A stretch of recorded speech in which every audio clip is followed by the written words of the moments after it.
A recession is looming. Might already be upon us, everybody. What do you think? Is the housing market showing signs that a big slowdown is upon us? Could the slowdown turn into a crash? We're doing a lot of videos on this, very important. It's going to be crucial to have good information right now moving forward. Now, the fact is, some housing markets are really going to be extremely vulnerable during this time, while others may not be as vulnerable.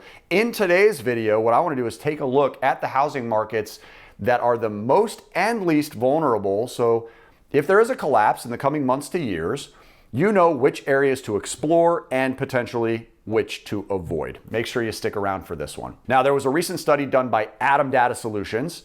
It shows that there are housing markets in a few large cities that are the most vulnerable to falling prices if a downturn really hits. And if there's a severe recession, the American economy in certain counties with large populations, including in New York and in Chicago, as well as in Philadelphia or even in California, of course, these are the most susceptible to a drop. Now, the counties are considered to be in danger based on several factors, which include things that are fairly obvious: foreclosure rates, proportion of underwater mortgages is a thing again, affordability, and wages, along with unemployment rates. Now, nearly 600 counties across the U.S. were evaluated in terms of those categories in the second quarter of 2022.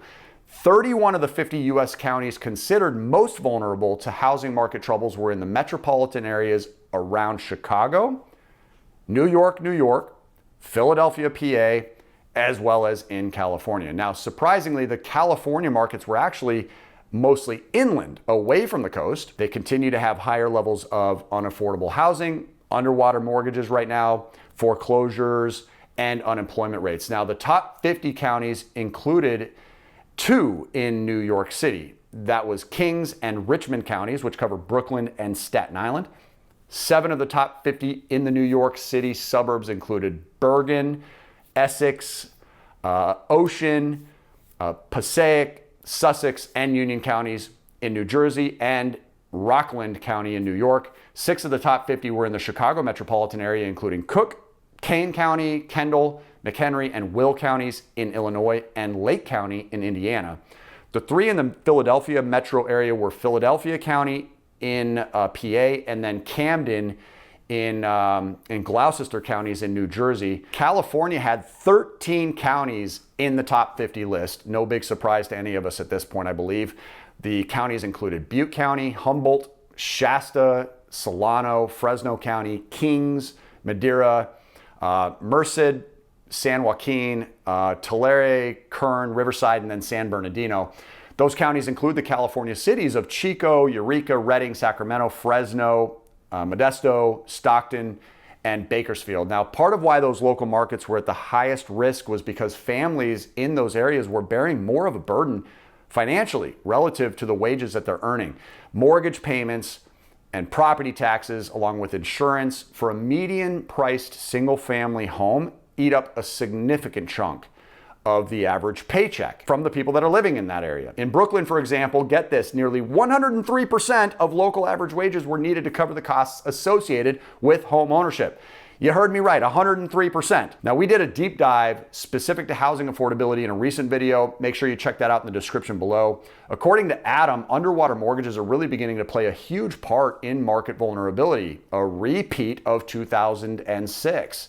Rockland County in New York had the highest percentage of underwater mortgages at 19.2%, while Lake County, Indiana, just outside Chicago, had 19.2% of their mortgages also underwater, followed by Peoria County in Illinois with a 17.6% number of homes underwater. Now, as we know, owning a home is very expensive as an endeavor. Not only are the monthly mortgage payments required, but homeowners are also going to have to pay for the insurance, they pay for property taxes, they pay for all the unexpected expenses that come along from repairs, as well as furnishings and decor. Given that I coach people regularly financially, I see just how much goes into things like furnishings and decor that are unexpected on the front end. But you don't even necessarily factor in all of the different things like landscaping supplies, things like lawn mowers, or even just the tools necessary to maintain the grounds. In a recent property that I purchased 3 years ago, this was a huge expense for me. I ended up spending tens and tens of thousands of dollars to get that property not only furnished and decorated, but also just to prep the area. I mean, it's a large lot, it's at 5 acres, so I needed a riding lawnmower, which cost me $3,000. On top of all of that, I ended up having to spend a tremendous amount of money on unexpected repairs. The well pump went out unexpectedly after just 2 years. That was a $5,000 expense. On top of that, I ended up having to replace almost all the appliances in the unit, including a refrigerator.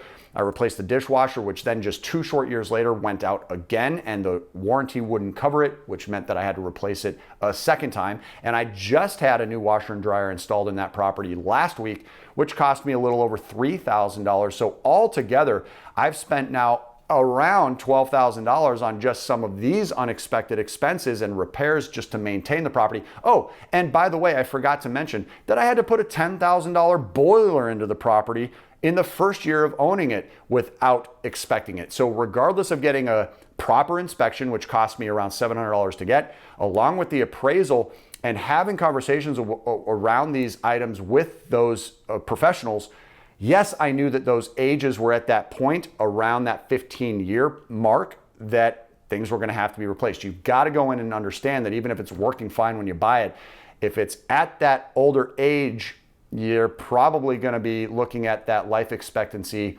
sooner than you hope. These are not fun costs to pay because, look, the boiler worked when I moved in. Putting in a new boiler, which is at premium pricing in a small town where you don't have many options of who can install it for you properly, you know, it would be unrealistic of me to expect that that thing is just going to continue to last year after year after year. It may be sooner than I hope, but it is eventually going to need to happen. Now, according to a recent survey from US News and World Report, 2/3 of first-time homeowners said that they felt house rich, but cash poor. And I see that all the time in coaching. US News polled 2,000 American homeowners that bought their first homes either last year or this year, and they found that more than half of homeowners polled said that they had to absorb unexpected $500 to $1,000 in repairs that they didn't plan on. Now, unexpected repairs on top of already unaffordable housing costs really make things so much worse for places like New York and Chicago, PA, and of course, parts of California that we discussed already. Now, on the other hand, there are some local markets where homes are less vulnerable. Attom Data Solutions actually found that counties that were less at risk tended to be concentrated in the South and in the Midwest. This was because these counties had more affordable homes along with lower levels of underwater mortgages, foreclosure activity, and unemployment. This happens to be a unique time in history where we all can, to some extent, possibly benefit from the ability to work more remotely. That geographical mobility and freedom to live anywhere you want and still work remotely might give you the opportunity to explore areas of the country that you never intended on potentially living in. In fact, I'm even concentrating my efforts in looking into the Arkansas market right now with no anticipation of ever having lived in Arkansas or wanting to live in Arkansas. But I recently got some feedback about Arkansas that was extremely positive, and I started to actually pick apart some of the availability that's in that area, and the price tags are so much better than some of the markets that I've looked at before. So perhaps this is a good time in life to expand your idea of where you would be willing to live if you do have geographical mobility. Now, of the top 50 counties at the lowest risk for falling home values, 6 are located right now in Tennessee. Beautiful area, by the way. 5 are located in Wisconsin, and 4 are located in Arkansas. 6 of the top 50 counties with the lowest risk of falling in the face of decline included in the counties of Davidson, Rutherford, and Williamson counties, which are all located in the Nashville, Tennessee area. In Wisconsin, Brown County in Green Bay, Dane County in Madison, Eau Claire County, which also includes La Crosse County, and Winnebago County in Oshkosh, all made it into the top 50 least vulnerable counties list. Counties with a population of at least 500,000 that were among the 50 least risky included Washington State's King County, which is in Seattle, Travis County in Austin, Salt Lake County in Utah, and then Wake County in Raleigh, North Carolina. And then Cobb County, actually in Marietta, Georgia, made the list as well. Now, home ownership costs on median-priced single-family homes only consumed more than 1/3 of average local wages in those areas in just 24 of the 50 counties that were least vulnerable to the market problems, actually. And that means that 26 of these counties cost their residents less than 1/3 of the wages that those residents are bringing into the household. The lowest percentages in those markets included Sebastian County, Arkansas, and Potter County, Texas, where only 16.5% of average local wages were needed for major homeownership costs. That was followed then by Sullivan County in Tennessee at 21.5%, Winnebago County in Wisconsin at 22.8%, and then Craighead County in Arkansas at 23.3%. Now, beyond affordability, the 50 least vulnerable markets had less than 5% of residential mortgages underwater right now. Less than 5%. The continued large disparity in risk across the nation comes at a time when the U.S. housing market is facing headwinds that are likely to slow down or put a stop to the lengthy 11-year run of rising housing prices. It's been amazing.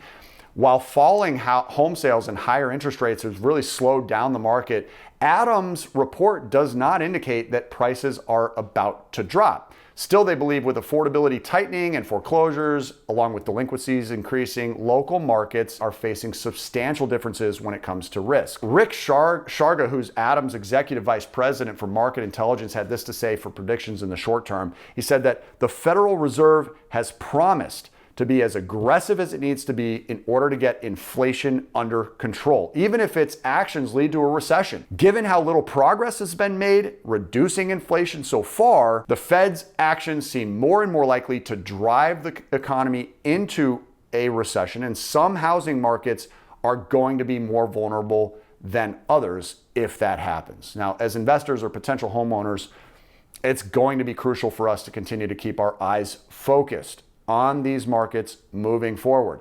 It means avoiding some and exploring others. There are going to be opportunities in the months and years to come. Make sure that you stay tuned to this channel. Subscribe if you haven't done so already so that we can continue to keep you updated as the markets fluctuate. Don't forget to like the video. It certainly helps us a lot with the YouTube algorithm. We definitely appreciate your viewership. Want to continue to bring you great value. Want to help you continue to go further, faster financially. So share these videos and the channel with your loved ones, and be sure to watch all of the videos in the catalog. They all still apply, even those from 7, 8, 9 years ago. The math makes more sense today than it ever has before. We're going to give you some great techniques to keep you maximizing your cash flow and keep you on the path to building wealth. We look forward to seeing you on the next video. Until then, make it a great day, and we'll see you soon.